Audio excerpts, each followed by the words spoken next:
አንዴ ዘግሬት ተስማን ፈሊ አለሽ አለ እንዴት ነህ ኤርሚ? ኧረ ጠፍተሃል። ተው ኤርሚ ይሻላል እንደዚህ እንዴ። ኧረ እኔ እኮ እንዴት ብዬ ቅሬታን እራሱ ላቀርብ ልደውልልንና ከላይቭ ስትሪም መልስ ተኝተህ ሊሆን ይችላል ምናምን አለና ተዋለሁ።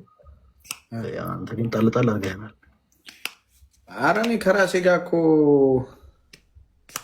ሞዴሬተር የለሽም ሚሚዬ፣ የኔ እናት ሚሚዬ፣ አንቺ ሞዴሬተር የለሽም። ኧረ የራሴን አንስቼ ነው የምሰጥሽ የኔ እናት። የኤርሚ ድምፅ ነው እንዳትሉ፣ አሁን የሰሙት የኤርሚ ድምፅ ነው እንዳትሉ። መድኃኒዓለም ቅዱስ ሚካኤልዬ ኢፌክት መሆን አለበት። ኤርሚ የነካው ኢፌክት አለ ከታች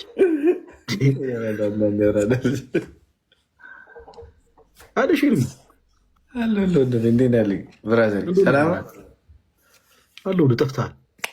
ኧረ አለው ብሮዬ፣ ትንሽ በቃ ትንሽ አንዳንድ ነገሮችን ለማስተካከል ነገረው እንዴት እንደምወደው እያለች ነው ሚሚ